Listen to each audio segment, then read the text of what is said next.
está viendo que la inflación de febrero viene más baja que la de enero y que está...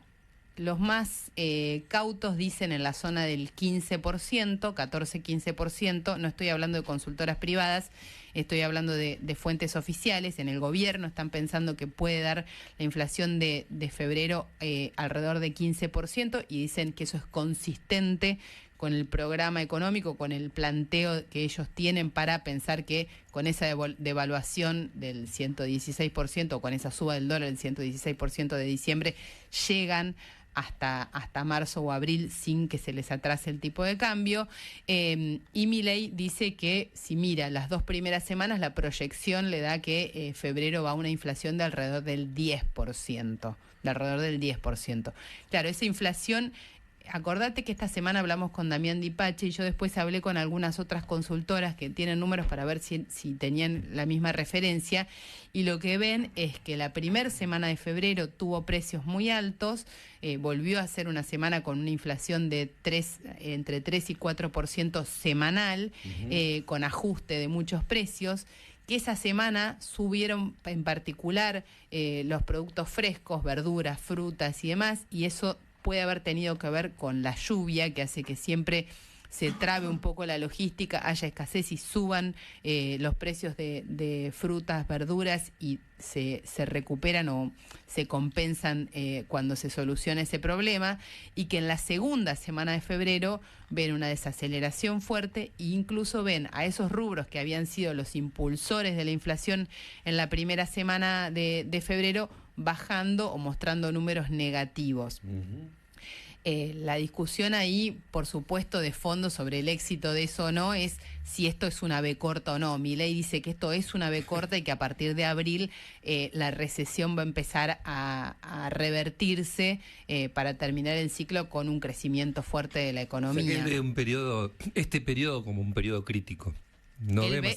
No ve más allá, ¿no? Ve la B corta, el rebote. Él cree que el plan económico está funcionando, dice que ese plan está funcionando, que tiene que llegar a abril con el momento más crítico, marzo-abril va a haber el momento más crítico y que a partir de eso va a empezar una recuperación de la economía. La verdad es que hay varias consultoras económicas que creen que esa situación se va a dar, que va a haber un rebote de la economía, ahora lo ven bastante más alejado en el tiempo. Y ojo con el Excel y la sensación térmica en la calle, porque ese rebote de la economía, si a Milei le va bien y si el plan de Milei funciona bien, ese rebote de la economía va a venir por el lado de la inversión y en algunos sectores muy específicos y que seguro que van a dinamizar la economía. Sin embargo, ojo que eso... Hay 2 pollos, si hay 2 personas no quiere decir que cada uno, el promedio te dice que hay un pollo por persona y probablemente lo que tengamos es uno que come 2 pollos y uno que se queda sin comer, porque hay muchos sectores, todos los que van a tener que ver con el consumo interno, con la actividad de la construcción, con el empleo público y demás, que todos esos lugares van a sentir la recesión muy, muy fuerte y prolongada en el tiempo. De hecho, esta semana hablábamos con Dante Sica. Sí. Dante en su informe calcula que la caída de la economía en el año va a ser, si le sacás el campo, que va a rebotar básicamente porque el año pasado hubo una sequía muy fuerte, si le sacás el campo, la caída es del 7%, es muy fuerte esa caída, y él piensa que la última parte del año va a estar creciendo. Así que lo que cree es que ese promedio de 7 tiene este primer semestre con una caída muy, muy fuerte que en algunos sectores va a llegar a los 2 dígitos. Entonces es muy dispar la situación en el promedio, aún pensando en que en el Excel los números le den bien a Javier Milei. Traducilo al sector que tiene que reunir 600.000 pesos para cubrir la canasta básica. Claro. O sea, digo, ahí cómo todo este escenario lo podemos trasladar al escenario de los que están haciendo cuentas y están redefiniendo su estructura financiera porque no alcanza. No, es que yo creo que ahí lo que vas a tener es